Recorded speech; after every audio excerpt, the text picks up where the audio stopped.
Lá em 2022, um filme de terror que ninguém sabia de onde estava vindo fez um sucesso inesperado. O filme é Barbarian, do diretor Zach Cregger, que era um filme que surpreendia principalmente porque você nunca sabia para onde ele estava indo. Quando você achava que tinha entendido a proposta do filme, ele dava uma curva completamente do nada e te levava para um lugar que você jamais tinha imaginado antes. E é claro que depois desse sucesso, havia muita expectativa para qual filme o diretor faria depois, e agora a gente tá vendo, chegou aos cinemas A Hora do Mal, que é um péssimo título, inclusive, Weapons, em inglês, que é um filme, eu tô muito feliz de falar isso aqui pra vocês, ainda melhor que o primeiro filme do diretor, porque é um filme que tem essas mesmas características, é extremamente surpreendente, extremamente empolgante de você acompanhar a história e descobrir pra onde ela tá indo, porque ela parece desgovernada, mas é um filme também, além disso, que consegue ter um olhar para os seus personagens que é muito empático, muito interessado, e isso faz com que as coisas se segurem mesmo nos momentos em que o suspense não tá tão flagrante. O filme gira em torno de um alto conceito que é, em uma cidadezinha pequena, numa comunidade em que todo mundo se conhece, certo dia várias crianças abandonam as suas casas no mesmo horário, no meio da madrugada, às 2h17 da manhã, saem correndo pelas ruas com as mãos esticadas, como se estivessem brincando de aviãozinho. No dia seguinte, nenhuma delas vai pra escola, obviamente, elas desaparecem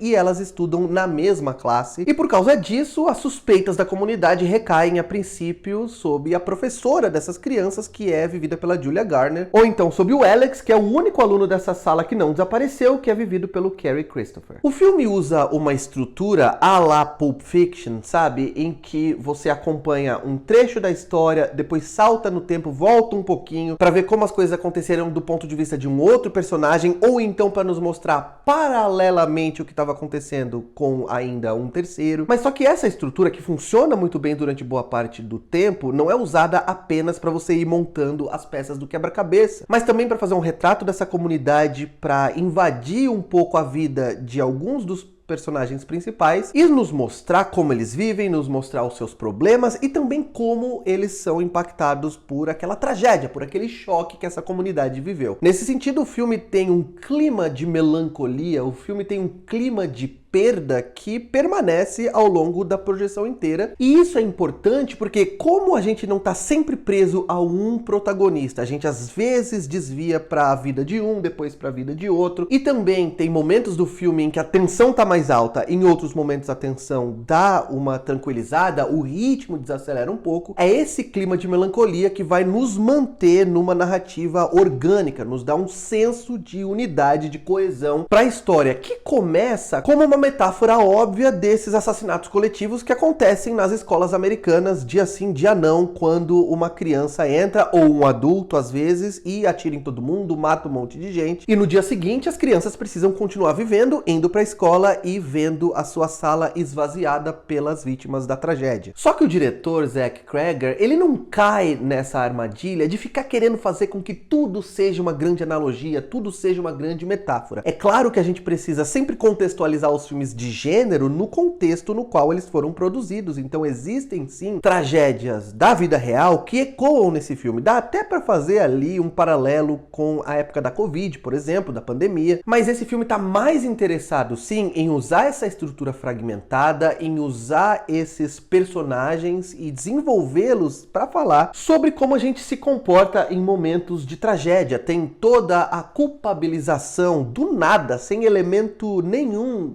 calcado na realidade, da professora vivida pela Julia Garner, e como mesmo hoje em 2025 a gente ainda opta pela caça às bruxas quando algo desse tipo acontece. É sempre mais fácil sim perseguir, culpar a mulher do que qualquer homem envolvido na situação. E a Julia Garner, que é uma grande atriz e tá num grande ano, vive a complexidade dessa personagem com muita segurança. Ela é uma pessoa que tá com a vida toda fora do lugar, ela tem problemas com bebida, ela tem problemas com os relacionamentos dela, porém ela tem um amor e uma preocupação genuína pelas crianças com as quais ela trabalha. Por outro lado, o filme mostra como, quando a gente experimenta algo muito trágico, a gente tende a ser muito reativo, por exemplo, como acontece com o personagem do Josh Brolin. O elenco também é um elenco sensacional, além desses dois que são, de certa forma, os protagonistas, entre aspas, né, os principais personagens do filme. Tem ainda o Alden Ehrenreich, que é aquele cara do Would That It Were So Simple, sabe? Do Ave César, vivendo um cara dividido entre uma mulher que ele ama, mas que desperta nele o pior, que é o alcoolismo, e outra que ele tá vivendo com ela mais por conveniência, mas que sufoca ele, né? E força ele a ter uma abstinência, às vezes, até meio radical, né? Um ascetismo bastante desconfortável pra ele, que não o faz feliz. Tem o Benedict Wong, que é aquele ator sul-coreano maravilhoso, que vive o chefe da personagem da Julia Garner. Ele é um cara pacificador, que põe panos quentes e que tenta fazer o meio de campo entre a escola, a professora que ele conhece, os alunos, os pais. Enfim, é um filme sobre um microcosmo que investe na vida dessas pessoas, mostra como elas estão reagindo, com um elenco maravilhoso, sempre mostrando os personagens agindo de uma maneira coerente com aquilo que o filme nos apresentou sobre eles e vividos por atores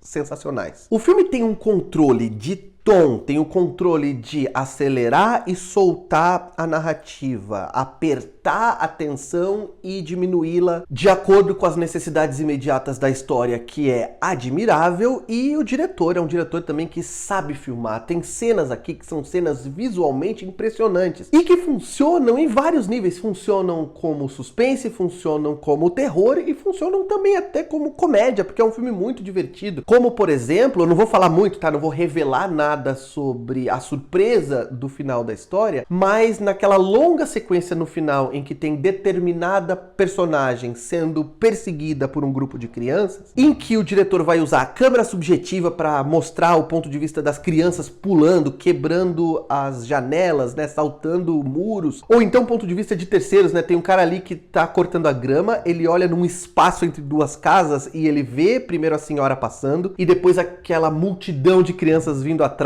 e isso tem um efeito cômico muito óbvio, e o diretor vai saber também em que momentos usar um terror mais gráfico, usar o gore, que aparece apenas pontualmente para gerar surpresa, para gerar choque no momento em que o filme precisa. Não acho que seja um filme perfeito, o filme ali no começo demora um pouco para pegar no tranco, na minha opinião, principalmente porque ele investe demais em cenas de pesadelo, o que eu acho um clichê insuportável, talvez para aproximar mais o filme do gênero terror, que é como ele tem sido, na minha visão, erroneamente vendido pelo marketing. Eu acho que ele é sim um filme de terror, mas não um filme apenas de terror. Ele também tem um lado humano muito forte, tem um drama, tem um suspense, ele não é um terrorzão muito genérico como o material de marketing parece sugerir. Ele também lá no final eu acho que acaba de forma abrupta demais. O filme tem alguns problemas, não é um filme perfeito, mas é um filme extremamente intrigante, extremamente empolgante e que faz algo que pra mim é admirável, que é contar uma história de uma forma interessante, de uma forma intrincada e valorizando, prestando atenção nos dramas individuais de cada um dos seus personagens. Gostei muito de A Hora do Mal, quero muito saber de vocês, se vocês também gostaram, não gostaram, concordam ou discordam dos pontos que eu apresentei nessa crítica. Não se esquece de dar um like no vídeo, se inscrever no canal, clicar no sininho em sempre para sempre receber notificações de vídeos novos por aqui. E considere virar membro do canal se você gosta do meu conteúdo e quer apoiar o meu canal para ele se tornar cada vez mais financeiramente viável. Considere participar do clube de membros, beleza? Eu vou ficando por aqui, um abraço, tchau!